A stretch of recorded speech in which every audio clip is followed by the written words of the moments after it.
1961 was a year of international tensions, compounded by crisis after crisis. It was a year of riots in Cairo to protest Lumumba's death.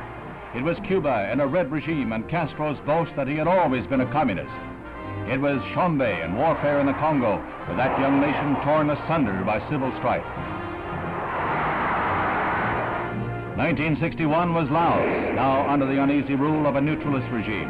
And it was South Vietnam, battling red guerrillas. It was the year that the Algerian War continued to pit brother against brother. This was 1961.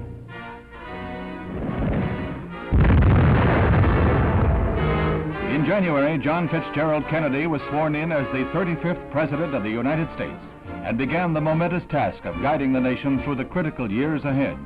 It was a solemn ceremony as he took the oath of office and assumed the burden laid down by Mr. Eisenhower.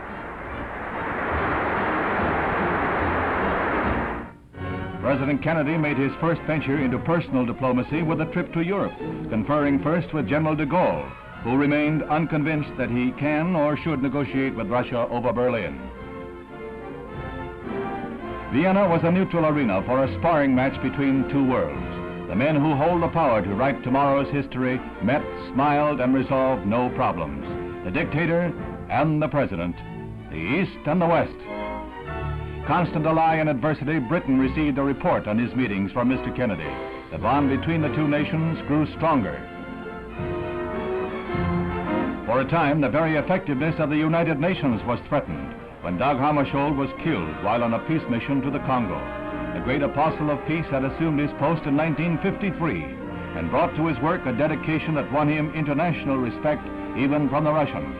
They tried to remove him, but they could never question his integrity.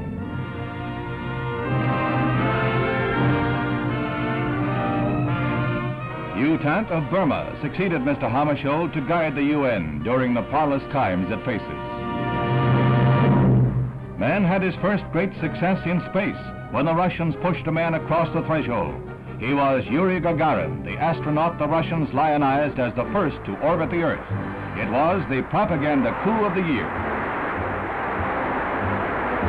After the Russian flight, U.S. plans were accelerated. Commander Alan B. Shepard was sent into suborbital flight. Unlike the Russian venture, this took place in the white-hot glare of worldwide publicity. The Mercury capsule is right on course as the commander took over the controls to become the first man to guide a spacecraft. 115 miles up, he went 300 miles downrange, right on target, and was picked up by waiting helicopters.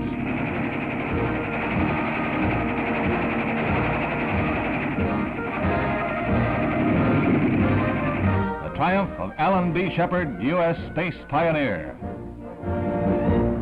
Following in Commander Shepard's star-studded footsteps came Captain Virgil Grissom.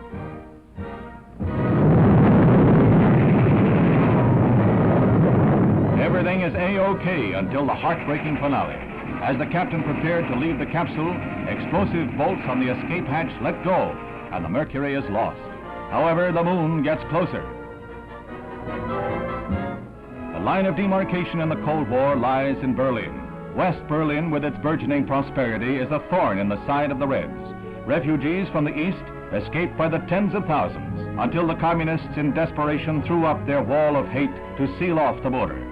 In a decade, more than 4 million East Germans fled their homes, causing a drain on communist Germany's economy that was called no longer tolerable. Their answer, the wall. Now entire families are separated, their only communication a wave from a distance. This is heartbreak. This is the poignant drama not found in the reports of diplomats. A bride in the East can only wave to her mother in the West. She takes her vows in public loneliness. The border is strengthened, but still they escape. She hangs from a second-story window. The Red police try to pull her back. The Westerners try to free their grip.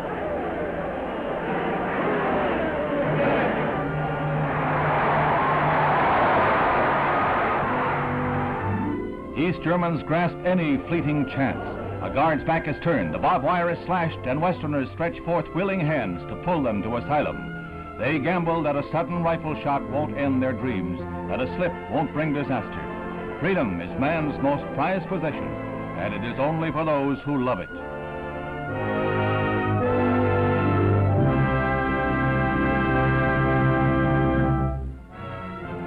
Immediately following the death of Dag Hammarskjöld, the United Nations Assembly heard an historic address that established the policy of the Western world. Mr. Kennedy presented a manifesto for peace in momentous and moving words, most of them directed at the Russian delegation. Ladies and gentlemen of this assembly, the decision is ours. Never have the nations of the world had so much to lose or so much to gain. Together we shall save our planet, or together we shall perish in its flames. Save it we can, and save it we must.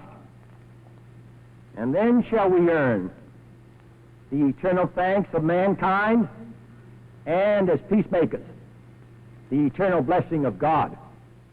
It was a year that shaped the future of man.